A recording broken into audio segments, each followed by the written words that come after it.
Hey guys, so we're here on the farm and I was stepping off the driveway and into the brush because I saw this flower and I wanted to just confirm what it is. So this is black haw. So I've never noticed before how the leaves, they do this really interesting thing, how they grow.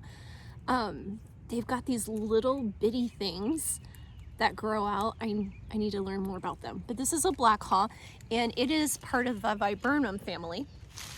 So you've probably heard of viburnums in landscaping.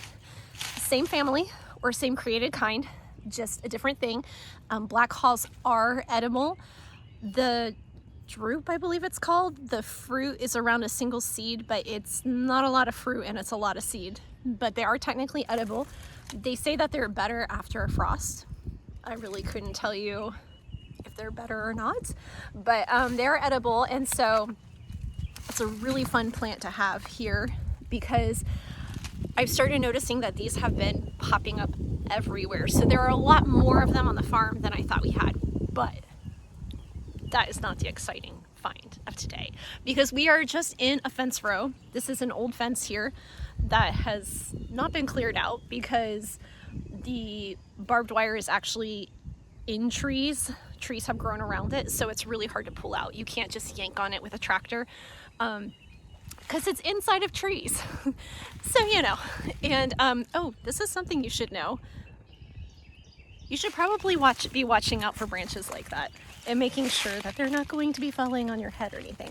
But when I stopped to look at the black haw, I noticed this tree that had, the leaves are very small, yet it's still very early. Most things haven't leafed out except the Amberbush honeysuckle.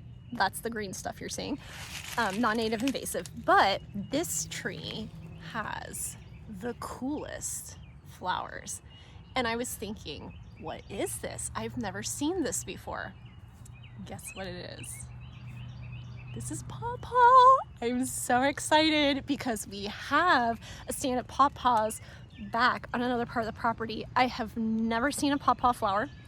I have never tasted a pawpaw. I would love to. The stand that we have is back in the woods, and so there are two reasons why we might not see flowers or fruit off of them. Maybe I need to go back there now and check and see if there are flowers. But one, I might not be checking early enough for the flowers, but they are in a very shady section. So it might be that they're just not getting enough sunlight to be able to produce fruit. The other thing is that pawpaws form colonies of clones. So the roots will go down, they'll go into the ground, and then they'll come up somewhere else. And so a pawpaw will not cross-pollinate with itself.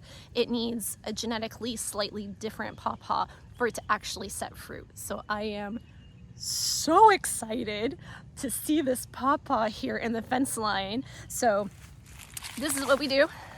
Just so you know, if you've never been in the woods before or something like that and you're trying to mark a spot, what you do is you step back 3-4 feet, maybe a couple of yards, and you start looking around. So in this case, that branch that I had just walked underneath without noticing that it was dead and broken and could have fallen on my head, that's kind of dangerous.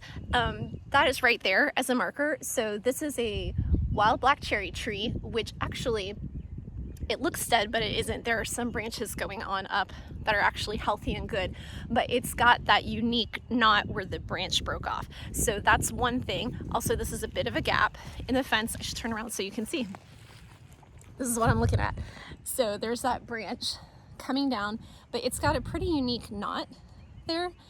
And then this is kind of open space. And then I've also got a bit of a deadfall right here, or right there.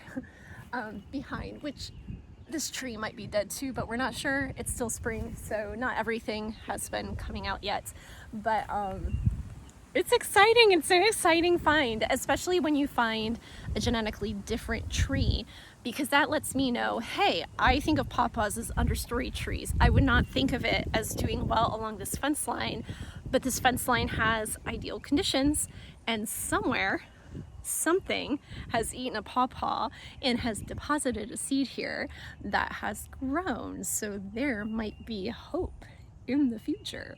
So there are two completely different trees to be having an eye out for. this time of year. Just be careful if you're walking in an area like a fence line like this. Do have your legs covered. Do be aware that poison ivy will probably be growing there as well. And do us all a favor. Once you check and make sure that you're not getting poison ivy on you, if you see this lovely little flower, very pretty. Oh, the leaves are kind of eaten. They kind of look like grape leaves-ish. This is called garlic mustard. This is a non-native invasive. It's very smelly if you break it. It is part of the mustard baramine created kind. So very cool. You can eat it if you like mustard, really strong garlic, not mustard, garlic flavor. But this is a non-native invasive. This is what we do with it. We do not want it anywhere, because if you look up mustards, they reproduce like crazy, and it's actually a really neat mechanism that God programmed into them to disperse their seeds, but that's annoying. So if you see any, pull it out. I see more. I need to put on my gardening gloves and get going, but yeah, maybe keep an eye out if you're anywhere. The black haw, it will grow. It's kind of an understory tree as well, so it doesn't quite like to grow in direct sunlight. It's going to be, again, underneath other trees, but kind of close to the edge of a field, I would say, or a path where there's light. So if you're in a park, maybe take a look. I've noticed that the leaves tend to have bronzish coloring on them when they first come out. So the black haw, it can get probably 10, 12 feet high over your head. Don't quote me on that. But it can definitely get over your head, but it's not going to get a ton over your head, and it's going to have those flowers like that grouped together, white flowers. And then if you happen to see a tree that's just barely leafing out, very smooth bark, and this weird burgundy flower hanging down from the branch, you have found the pawpaw. You want to mark that spot and come back to it later.